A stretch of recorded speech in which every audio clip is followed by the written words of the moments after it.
We live in dangerous times, so says Australia's Prime Minister in the wake of Sunday's heinous Bondi Beach massacre. But were there signs the government ignored? Israel's leader says the shooting was directly linked to Australia's recognition of a Palestinian state. Is he right? I'm Melinda Nusafora. You're watching Counterpoints.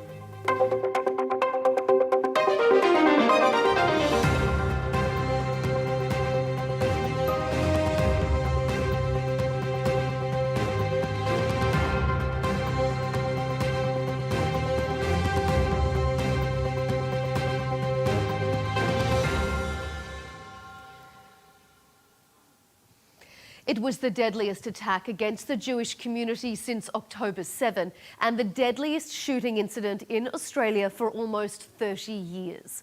A radicalised father and son may have pulled the triggers at Bondi Beach, but the Israeli government and many within the global Jewish community say ultimately blame lies with the Australian government. Anti-Semitism is a cancer. It spreads when leaders stay silent. It retreats when leaders act. I call upon you to replace weakness with action, appeasement with resolve. Instead, Prime Minister, you replaced weakness with weakness and appeasement with more appeasement. Your government did nothing to stop the spread of anti-Semitism in Australia. Jewish advocacy groups say anti-Semitic attacks have risen globally since 2023. In Australia, they've reached historically high levels, almost 5 times the average number before October 7. Groups in the US and UK note similar spikes. But Australia's PM rejects the suggestion that government policy is to blame. I want to bring up what Prime Minister Netanyahu said today. He singled you out personally, he said, for pouring fuel on the anti-Semitism fire by recognising a Palestinian state. Do you accept any link between that recognition and the massacre in Bondi? No, I don't. And overwhelmingly, most of the world recognises a two-state solution as being the way forward in the Middle East. On this episode, we'll ask, have governments done enough to tackle anti-Semitism? Have anti-Israel protests normalised a level of violence against Jews? And is it wrong to link this terror attack to recognition of a Palestinian state? Joining us for this discussion is Tobias Ellwood, a former British Middle East Minister and Conservative MP. Adela Kahab is back with us, a lawyer and activist who has campaigned on many issues, including anti-Semitism. And Gideon Levy rounds out our panel, a renowned Israeli journalist and author who writes for Haaretz. Thank you all for joining us. I just want to be clear before we start this debate that this is not a debate about the right and wrong of this massacre. Obviously, there is no debate there. There is no justification for the killing of civilians. Our debate will centre around the why and the what happens next. As a result of rising hate crimes against Jews in Australia, the government appointed a special envoy to combat anti-Semitism in July of last year. But the envoy herself has criticised the government for not doing enough to tackle the problem and said that Sunday's Bondi shooting was, and I quote, inevitable. Adela, let's start with you, seeing as this is one of your areas of expertise. Was this a manifestation of Western countries, Western governments ignoring the signs of anti-Semitism in their communities?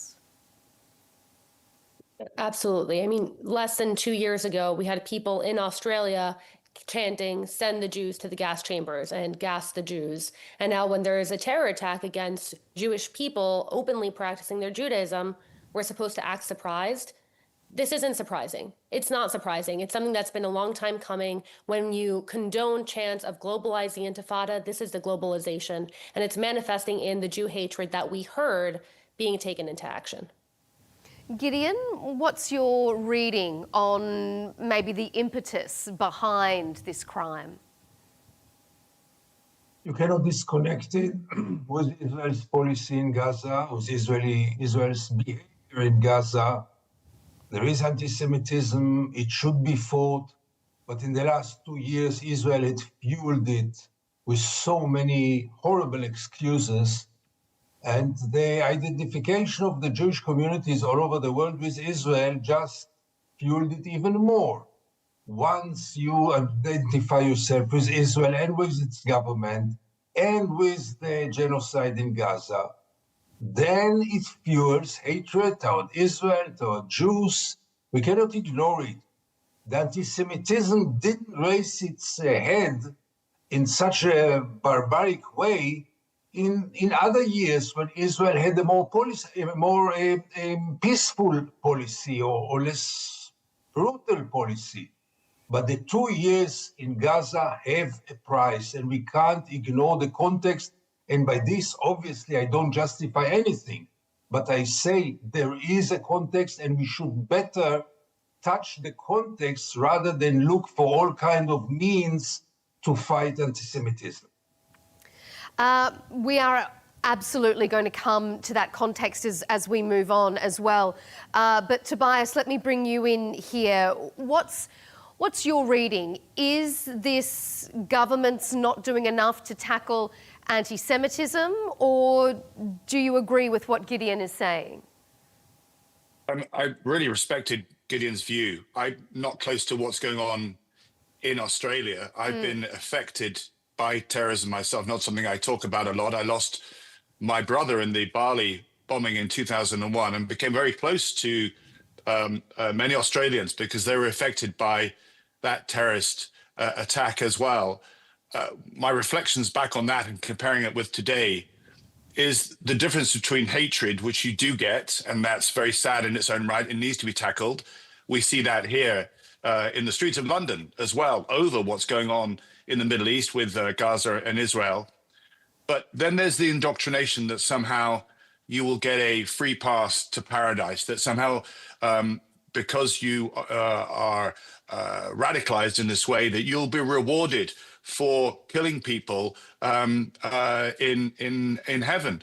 And that is the piece that concerns me here, is that this war on terror that President Bush declared many years ago has never been won. We've never really got to the bottom of jihadi extremism and how it actually is operating today right across the world in Africa, in Boko Haram, Al-Shabaab, for example. ISIS-K, Afghanistan is going down that road as well, and in other areas, including Philippines and in Asia too. So there is a wider concern that the ability to indoctrinate, particularly then using what's going on in the Middle East, then to advance and make your cause heard, is concerning as well. That's something I think all of us, every single nation, needs to grasp. Adela, why do you think this issue is so pervasive? Why has it been so difficult to tackle? As Tobias was saying there, the war on terror has never been won.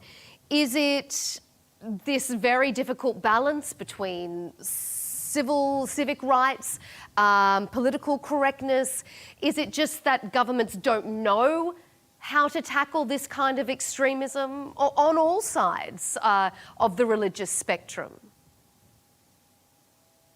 I think, at least speaking from the United States, the issue with the war on terror is that it became very top-down and it never actually filtered down, right? When you have universities that are teaching open Marxist ideologies, open anti-fascist ideologies, which sound great in practice, right? We should all be anti-fascist in theory, but in practice it actually manifests in revolutionary acts of violence that they've been teaching in the universities. So when you have a younger generation that's coming up amid the war of terror, being taught by their very professors that the war on terror is the bad thing and the good thing is the terrorism, because we have to look at the context, right? The word context is always weaponized. Then the war of terror can never succeed. Because at the end of the day, as much as politicians might want to do something, the up and coming generations, they're going to be the next step of each country. And, you know, if you look at 2001, post 9/11, 20 4 years later, we're here at 2025, and the people who are being educated post the war on terror are now in positions of leadership. So if we see everything that happened after October 7th, everything that happened on the college campuses, this was a long time coming. And I really worry for what will happen 10 years from now when those very students are in positions of power. And I think that's the reason why we've never been able to really progress. When it's top down and it doesn't filter into the next generation, it's not going to be one. It'll just become a rift between the government doing what it thinks it needs to do to protect its people, what its people think that they want, and what the actual threats are. Gideon, what do you... Can I come back there? Yeah, go for it, Tobias. Yeah, I mean, I've been educated in both, listen carefully there, I've been educated both in Britain and in America at universities. I'd like to think that actually the reason why you go to university and get a tertiary education is to learn how to think. And I don't think we're getting swathes of people indoctrinated in the same way that radicalization takes place. There may be some individuals. The idea that professors are teaching this stuff, I think is a distraction from what we should be focusing on, which is the fact that we have Islamic extremists going around encouraging people to get training, which I understand happened in the case of the Bondi Beach attack, and then carry out these activities. That is a separate debate from the discussions on the campuses, which was more concerned, as far as I could read it, with the prosecution of the military campaign by Israel on Gaza. And I had concerns about that. I absolutely support the right of Israel to defend itself 100% after that barbaric attacks.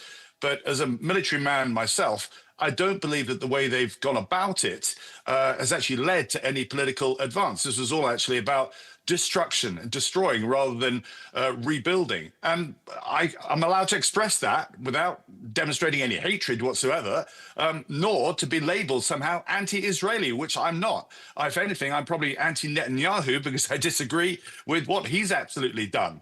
That's a separate political debate from perhaps what I think is being labeled as going on in the campuses in American universities. I would think, yes, they're separate debates, but they're also inherently linked. So, for example, how does a student that I spent multiple classes with somehow go to lighting an Israeli flag on fire and pouring gasoline on it in the middle of campus? And that was 2019, right? That was pre-October 7th, no military open campaign in Gaza. So I think that the idea of how does someone get radicalized, it starts from the ground up. And you're right. I think that the two shooters, it's come out that they were in the Philippines to be radicalized, to receive military-style training. But if someone who grew up in an middle-class neighborhood in the United States that lived a relatively easy life can get radicalized into burning flags on campus, yelling slogans, how much more would you agree, though? Would you agree that's a rare? Would you agree that's a rare event? If that happened here in the UK, on any campus, no matter what the atmosphere is, I think most people, the average Briton, indeed society, would condemn that. They might even be sympathetic with what the individual's thinking. But to go to that extreme, I do hope that wherever that happened, that there were others, normal people, that would say, whatever your views are, that's not the way to go about it. So that may be a one-off example, but let's not say that that's actually common behavior, either in America or Britain. Former spokesperson of the State of Israel visited the UK. He was trapped inside of a UK classroom and he couldn't go out. He had to get security, and they actually had to cancel a lot of his events on his public speaking tour. This happens in the UK as well, and this was happening in Australia. And again, it happens on the campuses. Again, I want to take a step back. I took it to campus as an example. But you're right. The war on terror was not fought in the way that it should have been. But we can't ignore the rift that happened between the governments and the way that they fought the war on terror, the way it was branded, and the actions that they should have or could have taken,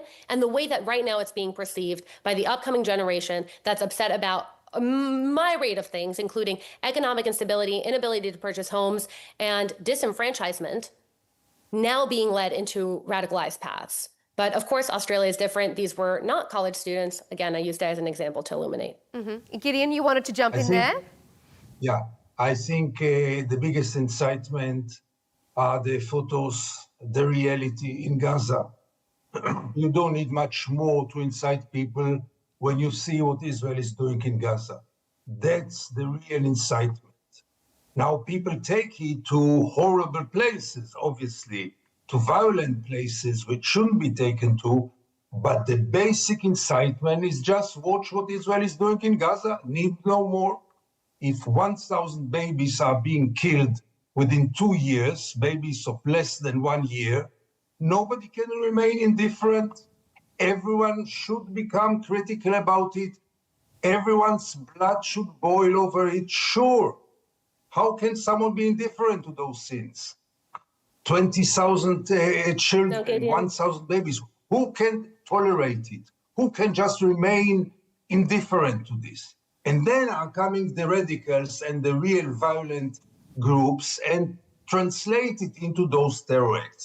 Second point I would like to make, there is no country in the world who fights terror like Israel. You would agree with me. With intelligence and technology and everything, does Israel succeed to fight terror? By all means, no. There are terror actions in Israel on a weekly, monthly, daily basis. How can we dare to criticize the Australian government when our own government, with all the resources and measures, cannot stop terrorism, because terrorism cannot be stopped? It's a problem. Terrorism is a very, very tricky enemy and obviously very cruel one, and it cannot be stopped. The only way to stop it is to reach out to the sources. And the sources are very hard to touch and very controversial among many, many other people. And the last thing I would like to say is that campuses, yes or no, I don't know about teachers or professors who teach terrorism or who call their students to go and bomb themselves or shoot people on a beach. I don't recall this. I know many professors and others who think that what Israel is doing is unacceptable. Yes, absolutely. And they tell it to their students, and so good they do so. Adela, what's your response? Well, Gideon, if I can hop in.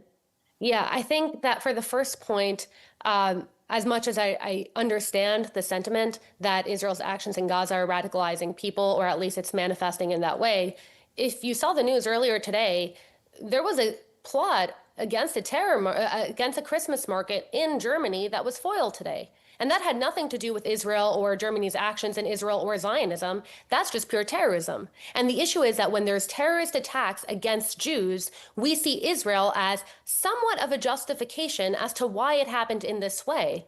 But I don't think that the reason why there was going to be a terror attack in Germany at a Christmas market has anything to do with Israel. Just like, for example, I think that the best way to conceptualize this is that in LA, late last night, they announced they also uncovered another terror plot that almost happened. And the signs that read were anti-ICE, anti-US government that said death to America. And then at the end of one of the signs, they wrote "and-Palestine." Now this is anti-ICE, anti-America, and then they added "and-Palestine." I don't think that a country that's thousands of miles away from the United States are the reason why the terror plot was happening in the first place. It's something that they tack on because right now the general sympathy is that if you're taking political actions against the state of Israel or against supporters of the state of Israel, it's somewhat understandable. But at the end of the day, it's targeting of civilians. So I think that looking at what's happening in Israel and Gaza, or what happened over the last 2 years, as almost victim blaming, well, maybe if Israel wouldn't have done XYZ, this wouldn't have happened. You can't blame the person who's in the vicinity of a bear for being near a bear. You blame the bear. You see what I mean? So that's why I think that Gaza, it's a false red flag. It's a false red flag. End of the day, inside, allegedly, again, nothing has been fully confirmed. This happened less than 2 days ago. They found ISIS flags inside of their cars. ISIS isn't just anti-Zionist. It's anti-Western values. This manifested against the Jewish community because at least there happens to be some gray area, and they're capitalizing on that, and we're allowing them to. I can't agree more, absolutely. But many, many of the attacks are targeted at Jewish and Israeli destinations. And then it's very clear that what stands in the background is what's going on in Gaza. The fact is that before Gaza, those attacks were much less, and criticism about Israel was just less. It's not that it didn't exist before. Sure it did, because the occupation also continues for decades, and the apartheid continues for decades. I mean, reasons are enough. The war in Gaza intensified it, and gave it more justifications in their eyes, not in my eyes, by all means not. For me, there is no justification for any kind of terror attack. Will it be a bombarding of Israeli jets over a refugee camp in Gaza or shooting prayers in the beach of Australia? I'm going to jump ahead to another segment because I think it flows on nicely with where your discussion is heading there, because Israeli Prime Minister Benjamin Netanyahu directly hit out at the Australian leader and suggested that this attack in Bondi was directly linked to Australia's decision to recognise the state of Palestine. He said that decision encouraged anti-Semitism. It's an assertion that the Australian Prime Minister has denied. Tobias, is it justifiable to link this terror attack with the recognition of the Palestinian state by another government? And why do you think that Netanyahu has gone down this line?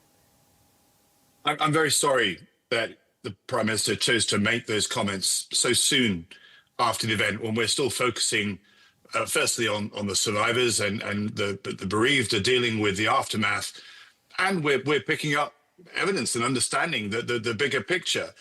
To have a slight at Australia in this way, Britain has gone down this road as well, and the countries, it's now most of the world, does recognize a form of Palestine, not because there's a country to recognize, we all know that, but simply because Netanyahu himself has done more than any prime minister to take us the exact opposite direction. He is now speaking of taking over the West Bank, of there being a single state, and what happens to Gaza, we clearly don't have a plan there either. So I think this was politicization. I think it was an unfortunate comment to make that distracts us from this bigger picture. It was unnecessary to make at this juncture.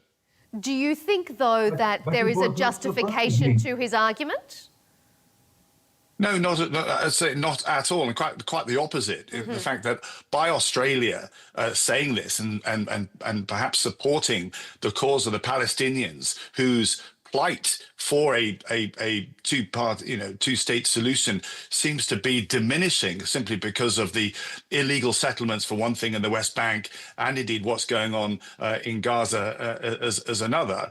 This would actually work in the opposite way. So to turn this around and say, well, this is justification, I'm not sure what evidence he has at all. And I suspect that he's playing very much to a domestic audience, to the Israeli audience, because he's somewhat up against it at home. Gideon, I interrupted you. Go ahead. Can't you see how absurd it is? A prime minister who didn't take responsibility for the horrible fiasco of the 7th of October 2023 is blaming another prime minister for one single attack on the beach of Australia. I mean, don't you see how ridiculous, how demagogic it is? He is a master of manipulations, of political manipulations. I don't think it deserves any reaction by us. It is so absurd. What's the connection between recognizing Palestine and those crazy attacks? I mean, but yes, as you rightly say, there are many Israelis who stick to it, because by this, again, we can blame the whole world except of ourselves. We are always clean and the whole world guilty. Adela? Well, what I will say there is that I think that while I don't agree with Netanyahu necessarily, I think it's the same logic jump to say that Israel's actions embolden terrorists, to say that Australia's actions in recognizing in the other way also embolden terrorists, because in both cases you're talking about Jewish people doing a Jewish thing on a beach, lighting a menorah. This was not a Zionist event, and yet you have a terrorist attack. So you can either blame Israel for the actions it took that emboldened the terrorists, or you could blame Australia for the actions it took that emboldened the terrorists. But at the end of the day, the blame is with the terrorists, and yes, with the grander context.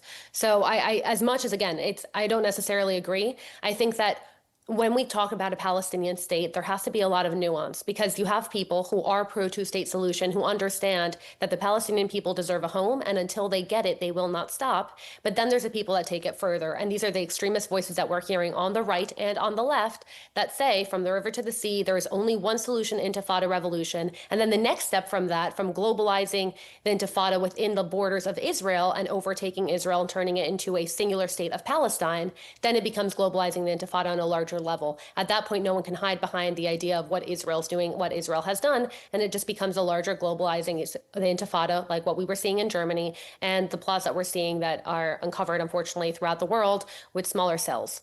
And when it comes to the actions in Israel emboldening terror attacks around the world, yes, maybe. Yes, but at the same time, if you look back at the Amia bombings in the 1990s, 2 bombings within 2 years, largest terror attack on Latin American soil, claimed by Hezbollah against the Jewish community, Israeli embassy, and the Jewish Community Center, nothing to do with the actions of Israel that was taken at the time. That was purely because of the hatred towards Jews, and then later the hate towards Western countries. And that's, I think, my main point. If I can get anyone to get one thing from this conversation, to me, is that what starts with the Jews never ends with the Jews. The Jews are the canary in the coal mine. And right now, you need a terror attack, and as long as it's against a Jewish person, at a time where Israel's doing something questionable, it's relatively justified. But as soon as that steps beyond the Jewish community and it starts targeting the Western infrastructure itself, then it's going to be too late to wake up. So I'm hoping that this is a wake-up call for everyone listening to understand that the Western way of life is being targeted, and this is just the beginning. Tobias, I want to bring you in here. A Hamas spokesman, Osama Hamdan, I believe, gave a TV interview on Tuesday and denounced the attack on civilians, but he added, Israel has placed every Jew in the world in a position of danger by hiding behind them. I'm quoting his words there. What do you make of those comments?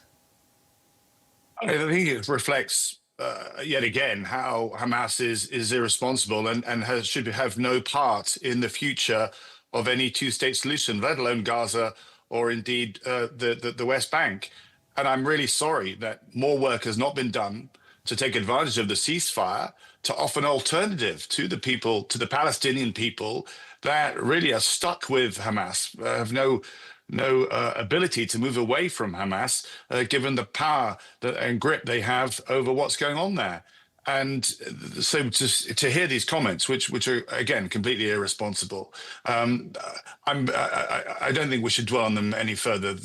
My concern is that as the ceasefire is there should be technocratic councils brought into place in parts of the Gaza Strip to allow an alternative, to flush Hamas completely out. The part of the plan, I think the 20-point plan in that case, was that Hamas would actually leave the country. And I don't see any evidence of that. And much as I can praise Donald Trump, not that I do very often, in getting us to where we are, in forcing Netanyahu to the table, to get the ceasefire in place and get those hostages back, which is a good thing, we've now slowed down completely, and that's allowed Hamas to embed itself further because it's going around destroying any potential opposition. So for Hamas then to take advantage in this terrible way of what's happened on Bondi Beach is just a reminder, actually a reflection of the fact how much work we've got to do in Gaza and the Middle East. I wonder, what do you mean when you agree with Tobias, and I appreciate that sentiment. Go ahead. Please, go ahead. Adela? Well, I was just going to say that I agree with Tobias, and I appreciate the sentiment. The one thing I disagree with is when we talked about, well, we should move past Hamas's comment. That's exactly the rhetoric that that's being used right now in the West, right? That same rhetoric that the Hamas spokesperson used of, well, it's a shame that Israel has placed so many Jews at risk, is what we heard from Zohran Mamdani, the mayor of New York. There was a Jewish synagogue. There was a massive protest outside of it. Mamdani condemned it. And at the end of his statement, he added a qualifier that said, but as long as these synagogues engage in supporting illegal activity. Right? So it was saying, oh, I condemn attacks against synagogues, but were they doing anything Zionist inside? Right? And that's that same cowardice that we're allowing people to take advantage of. That same pass that we're giving people saying, well, as long as you're attacking Zionism and not Jews individually, then it's okay. Right? If we go back to Bondi Beach, this wasn't a Zionist event. This was a Hanukkah candle lighting. that is a pure Jewish practice. And yet we're having a discussion here about how Israel affected this pure Jewish practice event. And we're talking more about outside actors than the people who actually committed the acts. Gideon? I think Well, there are just to clarify, facts. can I just clarify? I made it really, really clear that Hamas has no credibility whatsoever, should have no function or role in any leadership in Gaza, and indeed, to my mind, are absolutely barbaric criminals. Israel had every right to defend themselves and go after Hamas. I underline my concern in the manner in which they've done it, the utility of force which Israel has used, which I think has been completely irresponsible. But I don't believe now the international community is doing enough to flush Hamas out. And that's where I stand. Mm-hmm. Okay, Gideon, your comments? Yeah, first of all, going after Hamas does not mean slaughtering 70,000 people, most of them children and women. Has no connection between the two and has no justification. And after 2.5 years of a very, very aggressive action against Gaza, it's time to realize that we cannot eliminate Hamas. It doesn't work. What else can you try? You did everything. You killed everyone. You made Gaza an unlivable place. So you might realize that there are certain things which are unachievable. Yes, they are unachievable. Now, getting back to what we were discussing before about the role of the Jews here, there are two facts which are undeniable. First of all, today is the most dangerous place on earth for Jews. More Jews are killed in Israel than in any other place in the world. There are many reasons for it, but that's a fact. The second fact is that, yes, Israel is endangering Jews all over the world by its policy. Ask any Jew and he will tell you that the policy of Israel endangers him. The policies of Israel are shaming him in many times, embarrassing him many times. Yes, there is a problem with the policy of Israel, with the aggression, with the mass killing, with the destruction, with the ethnic cleansing of Gaza and the West Bank now. And there is a price for it. What can I do? I don't like it at all. But we have to face reality and not to go around it. Adela, what do you make of that? Because you were sort of pointing out this was a Hanukkah celebration, this was the lighting of candles, it was not a political Zionist sort of rally. Gideon is suggesting that there is no division between the two, perhaps in the broader sense of the way it's perceived. Yeah. Look, I completely disagree. I know that we won't see eye to eye with that, but I really do see that as blaming the victims for existing, right? The actions that Israel took, it took to defend itself within its borders, and it did end up having a repercussion against Jews across the diaspora. But that wasn't Israel's fault. If you went back in time and you asked Israel before October 7th, on October 6th, hi, would you like October 7th? Israel would have said no. It's not a war that Israel started, and the actions that it took after was to defend itself. Now, why are we blaming Israel for the actions that it took to defend itself and the effect it's having on the diaspora? We should be blaming the bad actors in the diaspora that are using that as an excuse for Jew hatred and for killing Jews. That to me is so basic. And maybe it's because of my lived experience as, let's say, a woman, which is the same thing. Well, dressing provocatively, of course, people are going to do X, Y, Z, or well, because some women do X, Y, Z, then that provokes others. I'm very much an idea of agency. And why are we coddling people who support terror by saying, well, maybe we shouldn't have been so provocative? I think it's very fitting that it was a Hanukkah event, because in the Hanukkah event, they didn't outlaw Jews, right? They didn't slaughter the Jews. They outlawed Jewish practice. And they said you can exist as a person, but you can't exist as an openly practicing Jew. As today, we're telling people that you can be Jewish. Jews are welcomed everywhere, as long as you're not a Zionist, or as long as you don't identify with your Jewish peoplehood. And that to me is the same idea, but the Maccabees fought back, and the answer wasn't hiding your Judaism and saying, okay, let me exist in hiding. The answer was saying, okay, let me claim my ground and let me exist the way I want to exist within my borders. That was the story of Hanukkah. So I do find it very fitting here that we're discussing what a good Jew is and what a bad Jew is. That's exactly what the Greeks were doing. A good Jew was a Greekified, Hellenized Jew. Just like right now, a good Jew is a Jew that condemns the state of Israel. The state of Israel took the actions that it took to protect itself. And the Jews in the diaspora did face repercussions, but I don't blame Israel. I blame the people who are perpetuating acts of terrorism. I have no sympathy whatsoever. I don't think that, well, I can understand where they're coming from. I can maybe understand where they're coming from, but I also can't understand targeting civilians internationally. When we saw October 7th, I did not see a single Jew going out there hunting down Palestinians. Just like on college campuses, I saw hundreds of Israeli flags burned, never saw a Jewish student burning a Palestinian flag. When they themselves have also lost people at the Nova Festival, friends themselves of students, when students themselves had to go back into Miluim and reserves and then come back to their campuses. And that's the thing. I don't excuse people taking actions that are inhuman. You don't take actions into your own hands because of how upset you are. We have a political process. So I think a two-state solution should be won through diplomacy. And if they're taking to violence, and that's something we have to listen to, that's quite literally negotiating with terrorists. And war on terror, not the right strategy, but I don't negotiate with terrorists. And I think as soon as we start excusing and explaining away terrorism is when we start letting terrorism gain ground. Because right now it's the Zionists.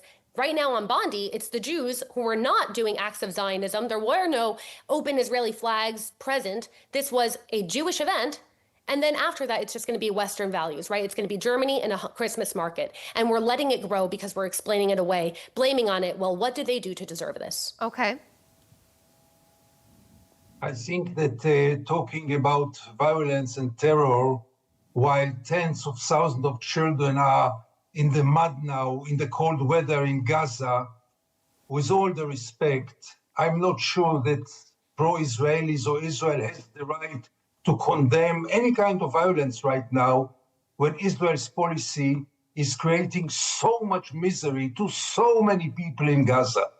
So you might justify it or not, but the matter of fact is that Israel is accountable for huge crime against humanity in Gaza, which goes now by the time we are talking. And it's not exactly a perfect position to criticize others' violence, when you are so deep invested in this project in Gaza. Can I just jump in and say that, I think we can oversimplify these arguments that you're either on one side or another. You're either for Israel or you're against it. If you dare to challenge Israel or be critical of Israel, you're not supportive of Israel or sympathetic to what happened to Israel. I reserve the right to absolutely defend Israel's right to exist. They are a democratic state in a very difficult part of the world. But I will also stand up and challenge Israel's prosecution of its war, its utility of force, given the use of military is designed for a political outcome. And even today, I'm not sure what Netanyahu is seeking to achieve. So I will stand up and say what I've seen you do, Israel, on the battlefield has actually upset many Jewish communities here in the UK because they don't see that political direction as being something that's in Israel's long-term interests. And the counter side to that is that anybody in Britain that I bump into that's wearing a Palestinian button or holding a flag, I actually go up to them. I make it a point now and say, please tell me that you are pro-Palestinian but anti-Hamas, that you actually disapprove of what Hamas has done and it's given the Palestinians a bad name. So you can, and we must look at these with a bit more detail than making it simply binary, that you're either in support of Palestine and then with Hamas and everything comes with it, and you're support of Israel and everything that it's done in the war. It's more complicated than that. And particularly us politicos, we need to, I think, demonstrate to listeners and others that it is more nuanced. Otherwise, I'm afraid we're going to avoid ever advancing and getting anywhere towards a solution. Tobias, I completely agree. But unfortunately, the people on Bondi Beach who committed the terror attacks weren't asking those individual Jews what they think of the actions of Israel. No, Gideon, well, as someone I who made lives it in clear. Israel and does not support Israel's action, me as a Jew that lives in diaspora and may or may not support Israel's actions, we're both fair game. Yeah. For the same reason. Okay, I don't disagree with any of that. My brother was not far from a beach in Bali when he was blown up completely. along with 200 other people. He was targeted because it was Britain in the crosshairs at that moment because of what we were doing in places like Afghanistan and elsewhere. It now happens to be Israel because the big issue at the moment is Gaza and Israel. It'll be potentially another nation that dares to step up and stand up to the higher standards that we believe in. And so it's horrible that this has happened in Australia, but it goes back to the point I made at the very start of this program, that we're still not doing enough to understand where a peaceful religion such as Islam gets so easily hijacked by different groups and extremists to develop a particular cause that is causing so much death and destruction across the world.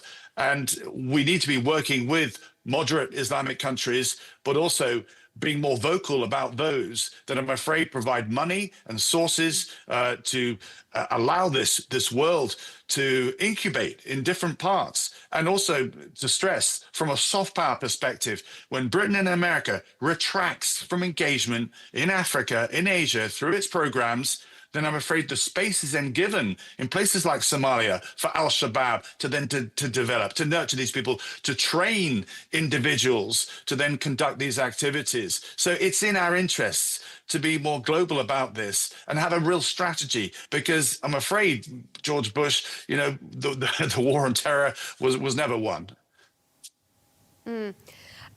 Tobias, our condolences to you regarding your brother, and we really do appreciate you speaking so openly and honestly about that really terrible situation. So thank you, and our condolences to you and your family, and to everyone involved in not just the Bondi attack, but as you say, so many of these terrorist attacks around the world. It is at times like this, unfortunately, that we see commentary around the shootings, the terrorist attacks in Bali, in Bondi Beach.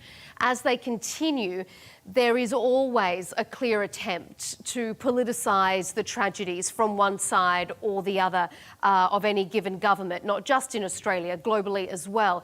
There are some linking the attacks to global pro-Palestinian protests. I think you mentioned this, Tobias.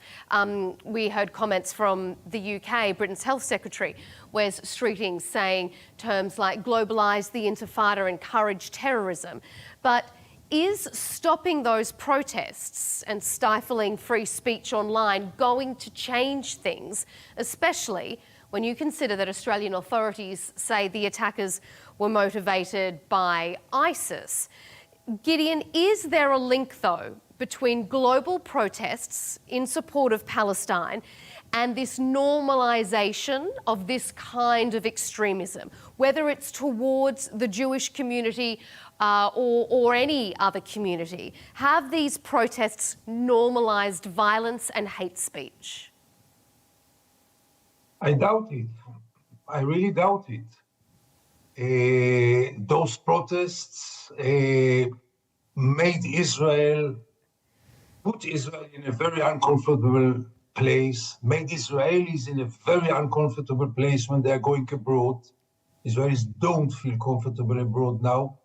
And in many ways, rightly so, because everyone is accountable for what happened in Gaza and still is happening in Gaza. Those radicals from ISIS and other organizations like this have nothing to do with it. They are slaughtering people and Jews.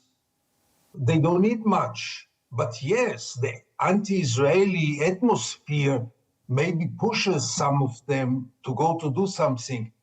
But let's remember, most of those demonstrations are legitimate demonstrations. People are expressing their protest against something which in their eyes is inhuman and criminal, and therefore they are protesting. They have not only the right to do so, they have the duty to do so. Nobody can remain indifferent toward what's going on in Gaza. And let's not blame them for two crazy Pakistanians who go and shoot people in Australia. I don't see the connection. Adela, do you? Yeah. Yes, I do see the connection. And I think as a lawyer in the United States, while the protests themselves generally are fine, they more often than not devolve into something that does end up violating the law of the country that they're in. So take, for example, protests in the streets of New York, or take protests in California. Those ended up manifesting into encampments and campuses, which led to the exclusion of students from school resources. When's the last time you saw people linking arms, preventing a group of people from entering a school library? Last time was the civil rights movement. So seeing things like that, which of course would be a violation of Title VI of the Civil Rights Act, stemming from those protests isn't surprising. It's not surprising. What they're chanting is that there is, resistance is justified by any means necessary. And this is what they're chanting on the streets. That speech itself is fine, but that speech is what justifies, like you said, people into getting more radicalized and people into falling into these tropes. So while I respect freedom of speech, I always have, always will, as soon as it crosses a line into lines that the countries themselves have already drawn as hate speech, as harassment, as unlawful act, they should be prosecuted and they should be held accountable the same way any other group should for any other ideology. Like I said, you're welcome to burn a flag, but if you're targeting that flag burning against a group of people to intimidate and harass them, it's the same as a cross burning and it's the same as burning a Quran. It's legal, but is it something that we should be allowing for, and it's something that should be promoting in a country for respectful political discourse? Can I just jump in here, because it's actually quite interesting that Australia has chosen to prevent under 16s from using social media. And I've seen this in the UK, been in as a parliamentarian for the last 20 years, just how political discord has changed fundamentally because of social media, because of the whole digital arena over the last 10 to 15 years. Clearly, the whole digitization has been a positive in changing all of our lives, every aspect of our lives. But there's a negative, which I'm afraid legislation and indeed society, as the general rules, has not kept up. The ability to promote false news, conspiracy theories, political manipulation, the echo chambers, pushing people, encouraging them towards extreme content. The extreme content itself allowed to, bounce around the internet itself. All of this influencing political views and biases and so on. And my concern is that this has galloped ahead without us having a healthy, sober debate about how it impacts us. And I'm afraid the extremists are taking full advantage of the ability to communicate and indeed radicalize. The one person that, again, I was involved with here, there was an attack on Westminster in 2017. He was a Brit born, but radicalized by what he read on the internet. And he then attacked Westminster and killed people, including a policeman, PC Keith Palmer. And you were there at that time, weren't you? I remember the pictures of you with blood on your face as you were trying to help people. Yeah, it was deeply scarring, the entire event. And I look back on that and I think about it a lot, but I also think about what caused this individual. How did this individual become radicalized, believing that he was going to be rewarded for being killed himself if he killed Westerners? And much as we've had a very, I think, healthy, good discussion with disagreement a little bit, but, concerned about what happened in Bondi and the ramifications, there's a wider element here of just how easy it is for any extreme group now to recruit, to radicalize, and get other people to do their dirty work. Gideon, what do you make of that? I mean, especially when you consider that the attackers allegedly were motivated by ISIS. Adela was saying earlier that attacks on Jews are just the canary in the coal mine, that this is an attack against Western values. Do you see this kind of online radicalization, these protests? Is it a canary in the coal mine situation? Is this targeting Western communities rather than targeting Jewish communities? I think both. I mean, it's not contradictory. There are some attacks which are aimed at Jewish destinations and Israeli ones. By the way, many times they attack Jewish goals rather than Israelis, because Israelis are much harder to attack. Usually all the Israeli institutions abroad are much more protected than all kinds of Jewish synagogues, community centers, or beaches where you celebrate Hanukkah. And therefore, in many ways, it is for practical reason that they do so, because to attack the Israeli embassy is much harder. But in any case, there are those and there are those. And I don't see the contradiction. Yes, ISIS is fighting against the West, against the Western imperialism in its way, in favor of ruling an Islamic law all over the world, and in particular against Israel's occupation, Israel's war on Gaza, Israel's existence even, sure. But we should focus always on the sources and not on the symptoms. This should be the most important lessons, because I heard by both of my colleagues, we have to do more. And I didn't hear an answer. What do you mean, do more? I mean, what can be done more? More intelligence? Yes, sure. More fighting against terrorism? No argument about this. But finally, terrorism is, as I said, a very tricky enemy, and you will never stop it unless you will delegitimize the terror by its own peer group, by its own supporters. And for this, you have to change many basic things in our world, including Israel's policy. We're out of time, so we are going to have to leave it there. But I just want to say this is a very tragic time. It's a very sensitive topic. Our thoughts, obviously, are with the victims, their families, the community.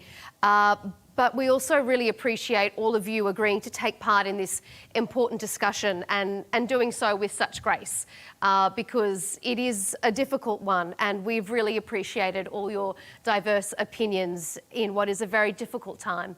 Tobias Ellwood, former British Middle East Minister and Conservative MP, Adela Kohab, lawyer and activist who has campaigned on many issues, including anti-Semitism, and Gideon Levy, renowned journalist and author who writes for the Haaretz newspaper. Thank you to all of you for being on Counterpoints.